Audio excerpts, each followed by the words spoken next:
Okay, so when I first started investing, I had no clue what I was doing. I just knew that you're supposed to put money into the stock market, like look for a company or an ETF, and just buy a share in that company or buy that fund, the ETF fund, right?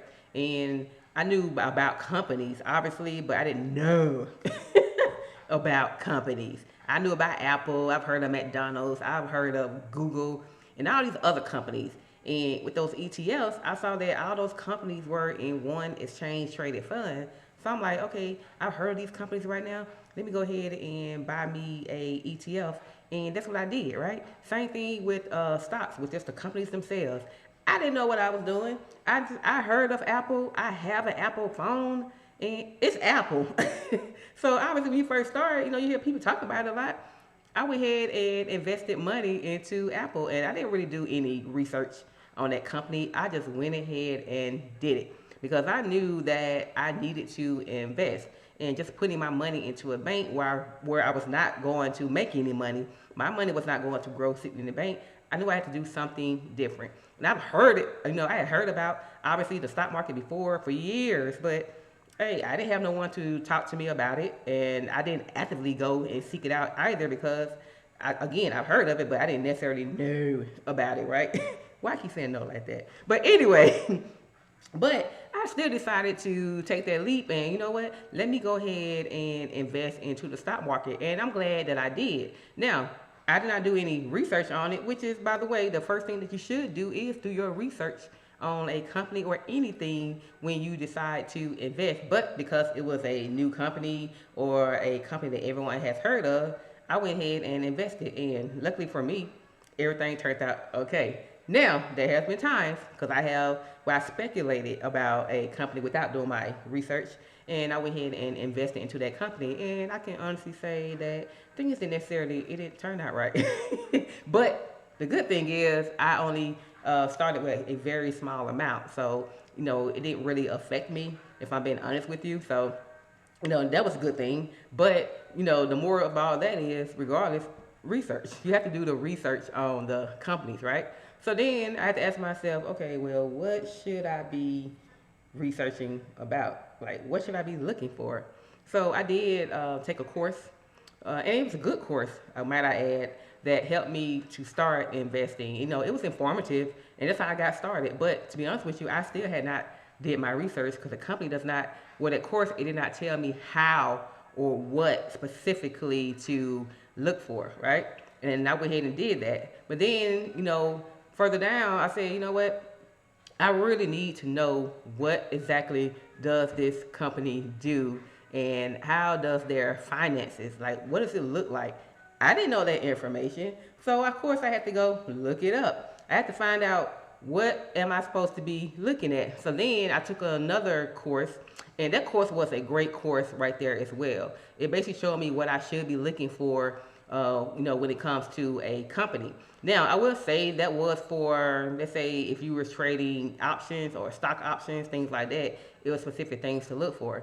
And they also had another segment where it talked about specifics, now how to break down a company, right? So, I did not take it I took it seriously, but I didn't go do a deep dive still in everything that you should be looking for, right? But at the end of the day, I was investing. That's what made me like happy I was investing, right? So finally I had to come to terms like, okay, do you still know how to research a company? Have you sat down yourself, you picked a company and said, I'm going to find out this about this about this company, that about this company? And I sat down and said, you still really have not done that. So based on the information that I had already gathered, and then with me doing my Google searches and looking for, okay, I keep seeing this word right here, or this acronym, or this whatever it is that I have no clue what I'm looking at. So I put that into the search, and everything came back at definitions of exactly what it means. And then I end up going on YouTube University. Welcome to YouTube University. I'm part of that, obviously. But I looked up YouTube University, and I found a few people who I resonated with, and I'm like, okay, that's what this right here means and everything, but it still wasn't enough. So I still, again, had to come back and say, sit down yourself now. Get your paper out, get something out, and write down everything you should be looking for. And basically, that's what I end up doing, right? So I end up making my YouTube channel. I'm gonna fast forward a little bit. I end up making my YouTube channel because a lot of people are scared to start things, or you feel like you have imposter syndrome. And imposter syndrome means, well, I'm trying to do something that I necessarily haven't done myself, or I'm not seeing the results that I should be, seeing. And it's kind of like, should I be doing this? I'm here to tell you, yes, you should be doing this. Yes, I should be doing this. I should have been doing this. Like, I know what to look for, but I didn't want to necessarily get on YouTube and, share my processes or share my journey. And the reason for that is, again, I mentioned I was looking at other YouTubers or people that's been in the game longer than I have, and not necessarily the YouTube game. They could have been in the financial game for a long time and they really know what they're talking about. But had I let that stop me, then I would not be here on my page now, even making this video talking to you, because everybody is going to do things differently. Everyone learns differently, right?